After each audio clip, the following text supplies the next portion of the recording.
Bem-vindos à nossa aula de número 203. 203. 203. Iniciando o capítulo 22, os fatores de produção originais de natureza não humana.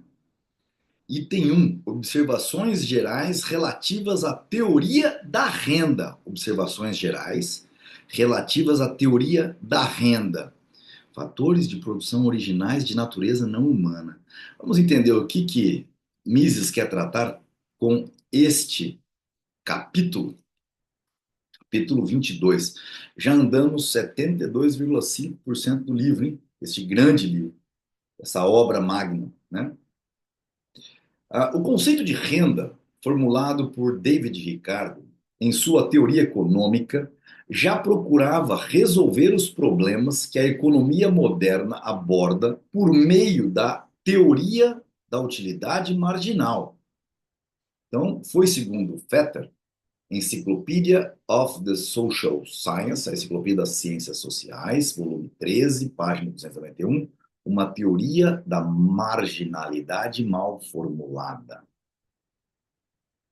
A teoria de Ricardo, à luz de nossos conhecimentos atuais, resulta bastante insatisfatória. Então, esse primeiro parágrafo é o conceito de renda formulado por Ricardo, por David Ricardo, em sua teoria econômica, já procurava resolver os problemas que a economia moderna aborda por meio da teoria da utilidade marginal. Então, o Mises só foi lá, escreveu isso daqui, que ele buscou lá no livro do Fetter, tá certo? Por isso tem essa nota de rodapé. A teoria de David Ricardo, à luz de nossos conhecimentos atuais, é muito insatisfatória. Não há a menor dúvida de que a teoria do valor subjetivo é muito superior. Não obstante, o renome da teoria da renda é bem merecido. O cuidado com que foi formulada e aperfeiçoada produziu resultados notáveis. Não há razão para que a história do pensamento econômico sinta vergonha da teoria da renda. Então, ver Amon Ricardo Aus, esse que está em alemão, né? Mas a National da Economia Nacional. Bom, depois a gente vê, mas é um livro em alemão, tá certo? De Amon, não sei quem que é esse autor, vou ser bem sincero para vocês. Não fui buscar esse conceito lá na fonte. Mas não há razão para que a história do pensamento econômico sinta vergonha da teoria da renda. O fato de que terras diferentes, de diferentes qualidade e fertilidade, opa, começamos a entender aqui do que Mises vai tratar, né? Por quê? Os fatores de produção originais de natureza não humana. Nós estamos começando a falar de quê? De terra de propriedade. Isto é, terras que produzem rendas diferentes por unidade de aporte, tenham valores diferentes, não representa, para a teoria econômica moderna, um caso especial. Então, o fato de que terras de diferentes qualidade e fertilidade, isto é, terras que produzem rendas diferentes por unidade de aporte, de insumos que você coloca, adubo, tudo mais, tenham valores diferentes, não representa, para a teoria econômica moderna, um caso especial. A teoria de Ricardo, no que se refere para a gradação da valoração e avaliação das terras, está integralmente compreendida na teoria moderna dos preços dos fatores de produção. Então, o Mises está dizendo, olha, a teoria do Ricardo, de David Ricardo, ela se enquadra dentro, né, ela está integralmente compreendida na teoria moderna dos preços dos fatores de produção. Não é o conteúdo da teoria da renda que é objetável, e sim o fato de ela ter sido considerada como uma exceção no sistema econômico. Então, quando o David Ricardo formula a teoria da renda da terra, ele coloca isso como uma exceção do sistema econômico. E não, faz parte. Ele estava errado no conceito geral e acerta num particular. Então, o que Mises está colocando, olha, nesse particular, que ele diz que é uma exceção de todo o resto, ele acertou completamente. No entanto, ele diz que é uma exceção do resto e não é, né? Não é o conteúdo da teoria da renda que é objetável, e sim o fato de ela ter sido considerada como uma exceção no sistema econômico. Rendas diferenciais são um fenômeno geral e não se limitam apenas à formação do preço da terra. A falsa distinção entre renda e quase renda é insustentável. A terra e os serviços por ela prestados devem ser tratados da mesma maneira que qualquer outro fator de produção e seus respectivos serviços. O aumento de rendimento obtido com o uso de uma ferramenta melhor pode ser considerado como uma renda adicional em relação ao rendimento obtido com ferramentas menos adequadas, que são usadas justamente por não dispor de outras mais adequadas. Então vamos ver o que Mises está falando aqui, porque tem muito. Como nós vivemos num mundo, ainda mais Araçatuba, da onde eu falo, da onde eu vivo, onde o agronegócio é o todo e todo mundo tenta validar preço da terra, tentar entender isso de uma forma mais geral, é interessante dizer o seguinte, que não é o conteúdo, como ele disse, né, da teoria que está objetável, mas sim a exceção que não é exceção. Rendas diferenciais, ou seja, de uma fazenda que está mais bem posicionada frente ao asfalto que passa, né, na frente dela, ora, isso é o quê? Uma ferramenta da fazenda que está lá, tá certo? Uma ferramenta melhor do que aquela que está mais longe, que é mais difícil de chegar, que tem um areião doido, entendeu? Então, rendas diferenciais são um fenômeno geral e não se limita apenas à formação do preço da terra. A falsa distinção de renda e quase renda é insustentável. A terra e os serviços por ela prestados devem ser tratados da mesma maneira que qualquer outro fator de produção e seus respectivos serviços. O aumento de rendimento obtido com o uso de uma ferramenta melhor pode ser considerado como uma renda adicional em relação ao rendimento obtido com ferramentas menos adequadas, que são usadas justamente por não se dispor de outras mais adequadas. Horas. Aquela pessoa que sabe lidar com a terra, adubar a terra, achar o período certo, é uma ferramenta dentro desse processo. Da mesma forma, o aumento de salário obtido por um trabalhador mais hábil e mais zeloso pode ser considerado como uma renda adicional em relação aos salários obtidos por outros trabalhadores menos talentosos e menos esforçados. Não fosse as barreiras institucionais do governo que chama de isonomia salarial, né? É óbvio que na construção civil a gente faz um cambiocó. Quem produz mais, você dá algum prêmio em dinheiro fora da, né? Por quê? Porque é justamente isso que acontece. Porque tem juízes, né? Da qual eu não respeito nenhuma autoridade do magistrado, tá? Eu não respeito, isso é um direito meu, não considero eles autoridade, né? Principalmente dentro das regras jurídicas do Brasil. Mas de qualquer forma, você tem que dar um cambiocó no sistema para você pagar mais para aquele trabalhador mais zeloso. Ora, isso não fica na cabeça do juiz que o cara que entende mais de como fazer a terra, a fazenda dele produzir, né, e a outra terra que produz menos, só faltava o juiz falar assim, não, não, você para de ter ganho aí porque o outro tem menos. E a gente tem que ter uma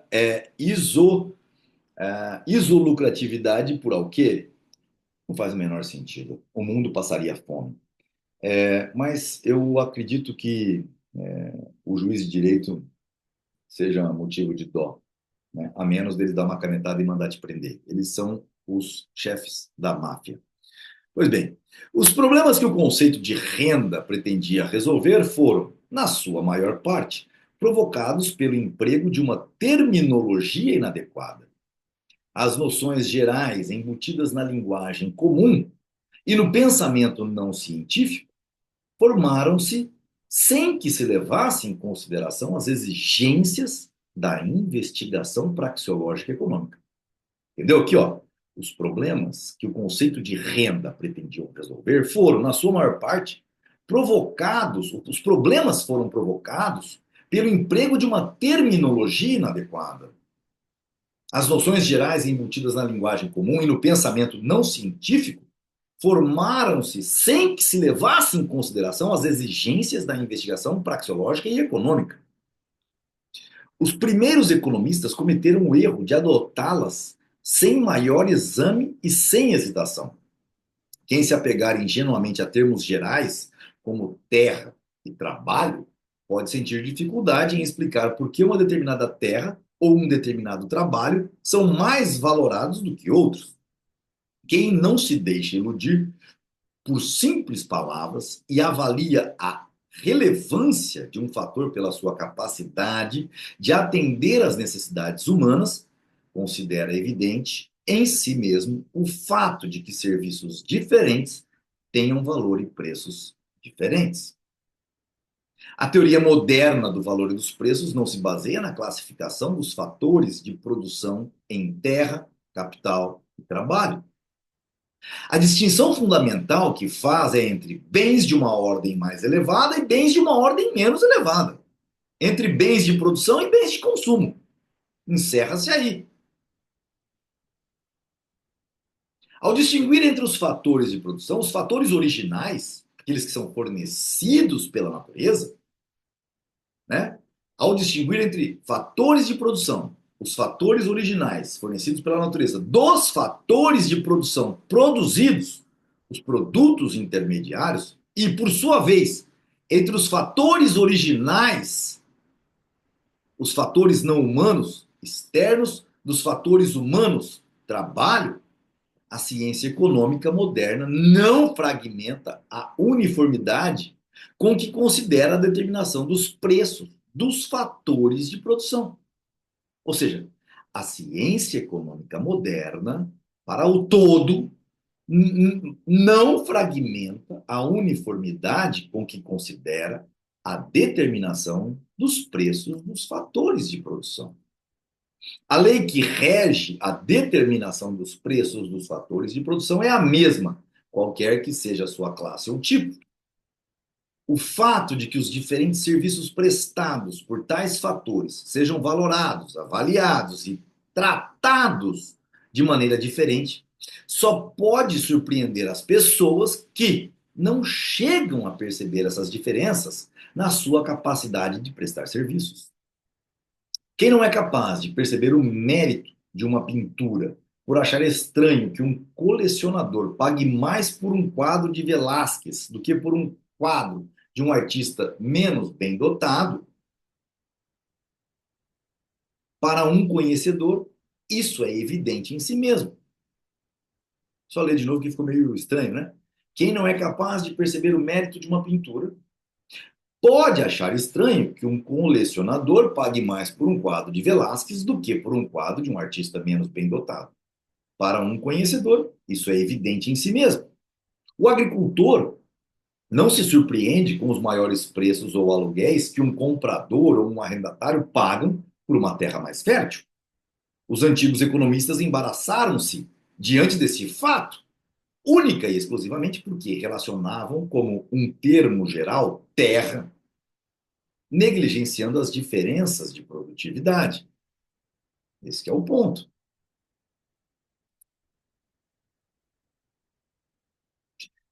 O maior mérito da teoria ricardiana da renda é o de ter constatado que a terra marginal não produz renda.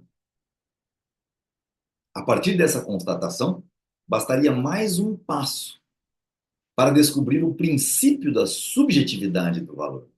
Ou seja, David Ricardo poderia então ter sido o primeiro, né? Bom, o mundo é cheio dessas pegadinhas, correto? Entretanto, iludidos pela noção de custo real, nem os economistas clássicos, nem seus epígonos, epígonos todo mundo aqui já aprendeu, né? Epígonos é aqueles que vêm depois, os rebentos, os pupilos, né? Os epígonos, lograram dar esse passo decisivo. Enquanto o conceito de renda diferencial pode ser adotado de um modo geral pela teoria do valor subjetivo, o conceito de renda decorrente da teoria ricardiana, ou seja, o conceito de renda residual, deve ser rejeitado por inteiro.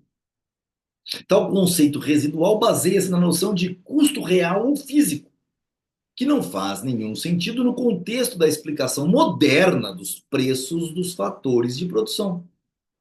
A razão pela qual o vinho de Borgonha custa mais caro do que o Chianti não está no maior preço dos vinhedos da Borgonha em comparação com os da Toscana.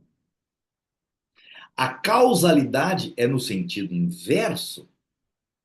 Ou seja, é o preço que se paga pelo vinho da Borgonha que valoriza a terra da Borgonha, enquanto que é o preço que se paga pelo vinho de Chianti que vai colocar o valor na terra dos vinhedos da Toscana. A causalidade é neste sentido. Por estarem as pessoas dispostas a pagar preços maiores pelo Borgonha do que pelo Chianti, os viticultores estão dispostos a pagar preços maiores pelos vinhedos da Borgonha do que pelos da Toscana. Os olhos do contador, aos olhos do contador, os lucros parecem ser a parcela que resultou depois de terem sido pagos todos os custos de produção. E aí é o grande erro de todos os economistas fora da escola austríaca. Aos olhos do contador, os lucros parecem ser a parcela que resultou depois de terem sido pagos todos os custos de produção. Numa economia uniformemente circular, não poderia surgir tal excedente do preço dos produtos em relação aos custos, a menos daquilo que nós já falamos, do juro originário também é incluso. Né? Mas tudo bem. Numa economia real, as diferenças entre os preços dos produtos e a soma dos preços que o empresário pagou pelos fatores complementares de produção, mais o juro sobre o capital investido, podem ser positivas ou negativas. Isto é, podem representar lucro ou prejuízo. Essas diferenças são causadas por mudanças ocorridas nos preços dos produtos no período de produção. Quem for mais bem-sucedido ao prever as mudanças a tempo e agir consequentemente, recolhe lucros. Quem não consegue ajustar suas iniciativas empresariais para a situação futura do mercado é penalizado com prejuízos. E aqui, mais uma vez, vale uma coisa muito interessante, que é a velha discussão que muitas das pessoas que estão no ILAN, em todos os lugares, perguntam, né? Num mercado que ora sobe, ora desce o volume, o preço do combustível. O preço do combustível. O dono do posto, ele deve, na hora da bomba, nesse dia de hoje, pensar no preço que ele vai pagar ou no preço que ele já pagou? Vou deixar essa pergunta a mais para vocês. Quando tivermos aí na videoaula expositiva, capítulo 22, lembrem-se dessa passagem e respondam. Isso vai ser vou dar um ponto na nota de todo mundo, que quem passou por aqui, estudou, pegou, coloca e me responde. Por que eu estou dizendo isso, pessoal? Porque é justamente isso que Mises está falando. O empresário inteligente é o que está acompanhando o preço dos fatores de produção enquanto ele está vendendo os bens de consumo. E isso é um dos fatores preponderantes do jogo. Mas só isso ganha, não. Prever o futuro é muito importante. Assim, nossa, Rodrigo, prever o futuro? Bom, ninguém prevê o futuro, correto? Correto. Mas aqueles que acertam mais as previsões do futuro é o que vão ganhar o jogo. Por isso que futurologia casa muito bem com a economia austríaca. Mas como assim, Rodrigo? Bom, isso é uma outra disciplina. Isso é uma coisa muito mais subjetiva do que a própria subjetividade da moderna economia moderna. Fica para um futuro aí, futuro curso. A principal deficiência da teoria econômica ricardiana foi a de ter sido uma teoria da distribuição do produto global resultante do esforço conjunto de uma nação. Ricardo, né, David Ricardo, assim como outros defensores da economia clássica, não conseguiu se libertar da concepção mercantilista de uma economia nacional, da Volkswirtschaft, né, assim como a gente define aqui no Ação Humana, economia nacional. No seu entendimento, o problema da determinação dos preços estava subordinado ao da distribuição da riqueza. Caracterizar, como costuma ser feito, a filosofia econômica ricardiana como típica da classe média inglesa do seu tempo é passar ao largo da realidade. Ver, por exemplo, Honey History of Economic Thought, né? A história do pensamento econômico. Pois bem, os empresários ingleses do início do século XIX vai de quando a quando, pessoal? Sempre 1801 a 1900. Sempre vou fazer esse trabalho com vocês. Não quero ver aluno meu não entendendo esse tipo de coisa. Os empresários ingleses do início do século XIX não estavam interessados na produção global da indústria, nem em sua distribuição. Estavam preocupados em realizar lucros e evitar prejuízos. Ponto. A economia clássica errou ao atribuir para a terra uma posição especial no seu esquema teórico. A terra, do ponto de vista econômico, é um fator de produção. E as leis que determinam a formação dos preços da terra são as mesmas que determinam a formação dos preços dos demais fatores de produção. Todas as peculiaridades da teoria econômica em relação à terra referem-se invariavelmente a alguma peculiaridade dos dados correspondentes ao caso analisado.